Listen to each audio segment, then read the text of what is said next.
How do organizations become what they become? Well, there are a number of ways in which you can try to answer that question. The most usual answer, in the way people in organizations talk and in the way organizations are written about and researched, is that an organization becomes what it becomes because of the plans and programs, directions chosen by the dominant coalition in the organization and implemented through the administrative systems that they design. So basically that boils down to organizations become what they become through plans for the whole organization, whether this has to do with culture, market position, knowledge, resources, and so on. Now the other possibility, the one that in this presentation I was trying to explore, is that organizations become what they become in the local interaction of people who are the organization, from which emerges a population-wide pattern that is the organization.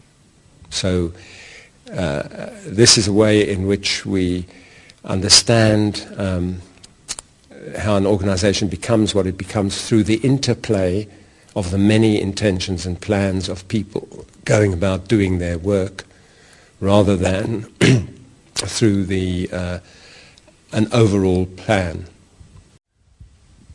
Is that emerging pattern, is that a result of chance? No, it's a result of the interplay of everyone's intentions and plans.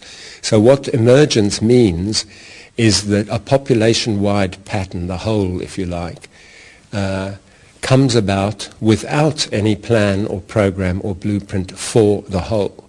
Instead, it comes about through local interactions, and these are not chance. These are what we are all doing in organizations, intending to do what we do, planning to do what we want to do, but then finding that other people are also intending and planning, and therefore we have to continually negotiate with each other, and in the end can produce something that neither of us really thought of, none of us thought of in the first place. But I think planning and strategy is a part of a lot of companies, or most companies. How can we deal with, if your view is the right one, how can we deal with it? Well, it's for me the question is not so much how we can deal with it, but what are we doing?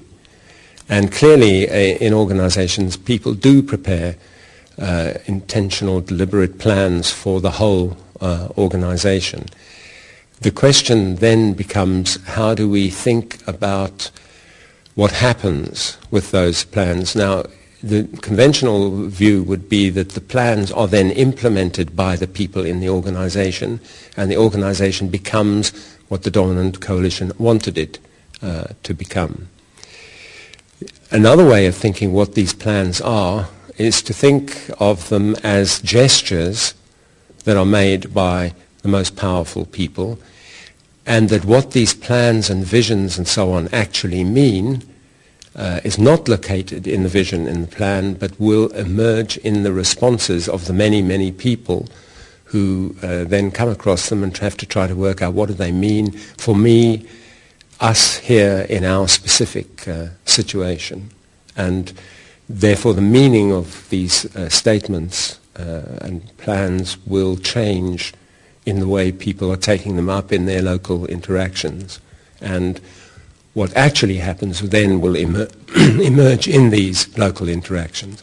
So the plans have played a part in this because they were part of the whole negotiated process of gesture and response. But it's a different way of understanding what the part is that plans are playing. And when the local interactions are those who really matter, what does that say about the individual? Well, it's a way of thinking about an individual as a social being, that individuals are essentially interdependent. None of us can decide and intend and act in a way that's autonomous, that is separate from other people. We're always dependent on others, and therefore our lives in organizations as elsewhere are ongoing processes of negotiating with each other, constraining each other and enabling each other at the same time. So it's a way of understanding a person as a social, interdependent being rather than an autonomous individual. What is the most important question within this area? Well, if you take this view that what happens in what an organization becomes is what is emergent, that it emerges, then in the interplay of intentions, then what it becomes is actually unpredictable in advance. And that it follows from that a great deal of the time we are dealing in our negotiating with each other in a great uncertainty where we're not quite sure what's going to happen as a result of what we're trying to do together. And therefore, the question would have to do with dealing with uncertainty, whereas normally the question is posed as how you deal with certainty. So this switches the major question, and the major question really becomes what are we doing together when we don't know what we're doing yet? And I think we'll find we do very complex, highly sophisticated and sometimes foolish things in our interactions with each other, and it's this that produces what happens to an organization.